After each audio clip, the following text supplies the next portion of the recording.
I forgot Mom yesterday, so I had to bring her. I didn't have to bring her, but she keeps me straight. A little housekeeping. People, morons on YouTube, are asking me why you guys stand up.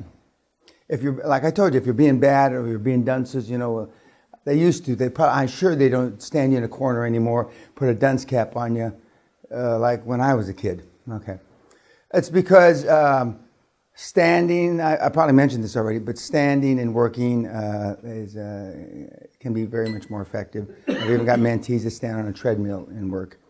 But they stand on their own. I'm not telling them to stand. That's number one. Number two, the kids, the questions that you ask while on YouTube are not prompted. I'm not giving you them. Tenerife here asked these questions. Lord knows, all on his own. All on his own. Some of the people on YouTube want to know that. Why they don't say stupid questions, but why do they ask the same questions over and over? Which is a great question. But Jamie, we know why, don't we? You ask them over and over. Another thing, I told you that when I read Think and Grow Rich the first time back in the 70s, I underlined it. And then when I read it again 10 or 12 years later, and I didn't underline the same things. Then when I read it again about 10 years later or so, I marveled on how what I underlined the first time, I must have been thick as shit. And then when I underlined the second time, I must have been thick as shit. And then when I underlined it a third time. But this is not the one of yous, I think, over the years has taken my original Think and Grow Rich, but I haven't, I've had others. But this in the preface, is it the preface that's written by Napoleon Hill in the first few pages, says, you don't actually have to read the fucking Think and Grow Rich, because it says it all, and I'm going to just read this. As a final word of preparation before you begin the first chapter, may I offer one brief suggestion, which may provide a clue by which the Carnegie secret may be recognized. Now, most of you probably haven't even read this part of it, because you go right to the beef. You want to go to the beef. It is this: all achievement, all earned riches have their beginning in an idea. If you are ready for the secret, you already possess one half of it.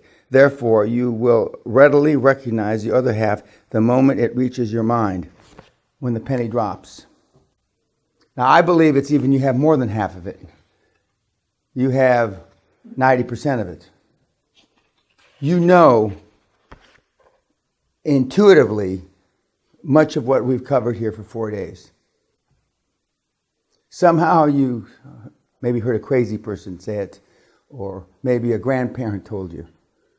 We had a person here that recently his grandfather carried a .306 bullet in his back that a German put there in the war, the big war, and he had words of wisdom, this old fuck, like you wouldn't believe, because he had lived 90 some years, and of course he said we discounted granddad's stuff for the last 40 years because we just think he's crazy. He's crazy. So you've heard a great deal of this. And, but like, we only hear what we want to hear. And many of the things, I talked to Patrick last night, and we talked about some things, and Patrick has been here 2.5 years ago.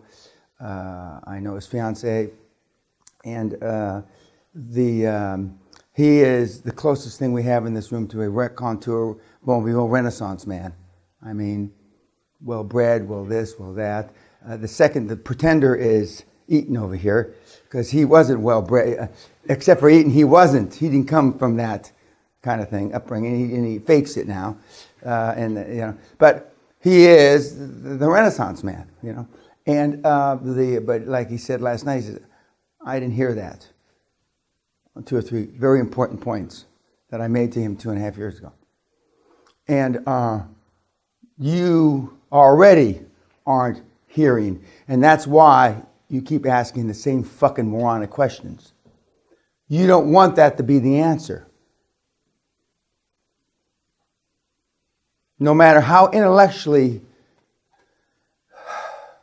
gifted you might be, or might not be that, you don't want that to be the answer. Because you know down deep under your skin, if that's the motherfucking answer, this is going to be a hard cocksucker to do. Matt said it when he was sitting over here yesterday, blah, blah, blah, but it's hard. Because if it wasn't hard, there'd be a motherfucking jobs and gates on every fucking street corner like a Starbucks. And we all know there isn't a jobs and a gates on every, corner like a Starbucks. So you know down deep in the fiber of your body that it's going to be hard. So you keep asking, and that's why YouTubers, they keep asking the same fucking stupid questions. Because they don't want, and if I tell them 100 times, they don't want to hear that answer. Just like your grandfather or somebody in your history of your family, was crazy old Uncle Ed. He said it's hard to be goddamn rich. Oh, he's just a crazy old man. Well, that old fuck knew from then. But it's not impossible. I knew, you heard Simon the Bell yesterday. The $250 million deal. It's not the biggest deal that's ever come out of you fuckheads. But, it's better than a poke in the eye with a sharp stick. It's better than the restaurant business. And nobody, like I said, you asked all the wrong questions. And, you've already discounted, you can't do 250. And you're back to your 600,000 pounds or your 1.3 million or your 4 million euro or whatever the hell it is. And not that I had wished that he had said how much I fucking beat him. But see, he's forgotten all that now. Like when, I'm trying to remember, Hollyfield used to work out in the same gym I did in Houston. And he used to work himself like a dog. And but after he won the championship, he didn't remember all that, working himself like a dog. That was a distant memory. It was like nothing. And so Simon, God bless him, Allah be with him, he's forgotten all the beating I gave him the last 19 months. I know he doesn't want to go through it again. I don't even have to ask him that part. But but you didn't ask, because you $250 million, and again, it's not the most money in the world, but it's a fairly chunky deal, especially for your first deal. But I don't want to blow too much smoke up the fat ass of his. So okay, fine. What's next? What's next? 18 months. Has he attended twice? No, but he attended. But it took him past the year. He attended August of 2014. And it's now what? September, October? No. So it's 14 months. 14 months. And and like he said, he came out of the block smoking, and then up against the wall. And I surmised, because he's an obnoxious Australian, he would have slapped the people that he's with around quicker, but he didn't. And like he said, and then ultimately when I realized I had no other choice, it was either slap him around or die, he slapped him around. I knew he was going to die 6, 7, 8 months before he did, because you always, the relation, he's really not such a bad husband, she's really not such a bad wife, well, she's the mother of my kids, and all these fucking reasons you come up with, which I'm not discounting them at all. Not at all. But in the cosmos of motherfucking time, they're not a fart in the wind. My favorite from women, I've got 11 years invested in this relationship. So fucking what? So fucking what, YouTubers? She's the mother of my children. That's great. But so fucking what? Or he's the father of my children. Again. Okay, one other piece of business. I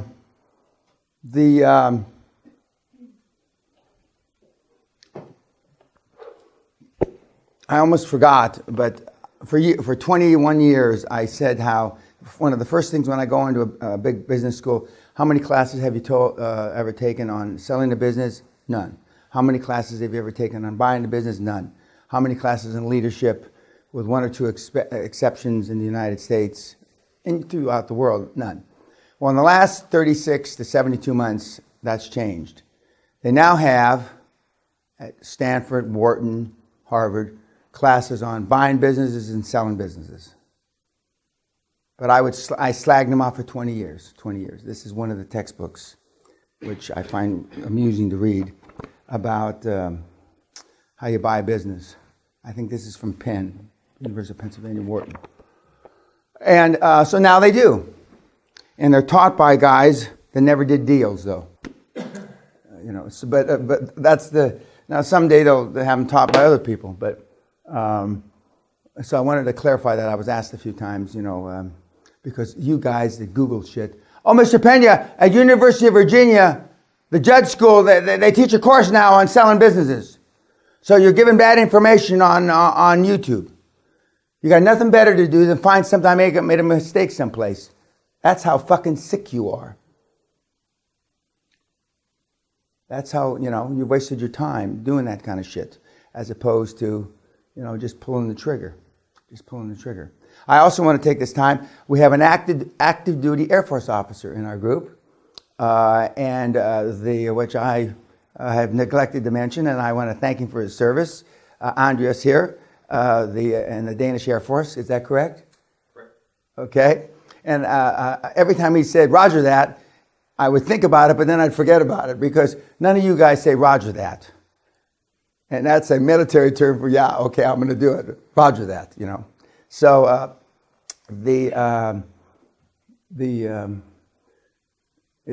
I'm sure his take on listening to you fucking people whine is quite amusing, for the most part,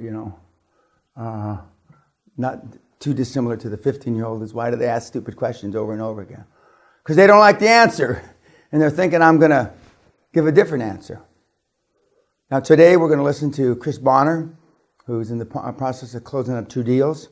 He's the guy that looks so good in his picture, and we're going to tomorrow we're going to listen to Jamie, who has closed his first deal here recently. And any questions, we'll do. I'm going to ask you about the Hercules article after we get off YouTube. But any questions about anything so far? I've got a question. You have a question? Yes. If you want to acquire a business which is private, we might have to have an interpreter because everybody may not understand. Okay. Let's assume you want to buy a small company which is private. There's no really board, no information. And how do you access the founder or the owner? If you show up at the door, fine, but you never know. He may not be here. He may be away. Or what is your sort of most effective? Well, the most effective, was it for sale, or is you just showing up? Just show up. Hi, my name is Rufus Doofus. I see that you've got a XYZ company. I'm in that XYZ. I'd like very much to talk to you. Have you ever considered selling or exiting, or selling, exiting, joint venturing, partnering? Because that'll open the door. Because even if they don't want to hear the word sell, joint venture, and then you get the conversation going, and that's how it starts. And I've had, years and years ago, I used to just cold call, go from business to business, and some of the kids do that. Okay, YouTubers.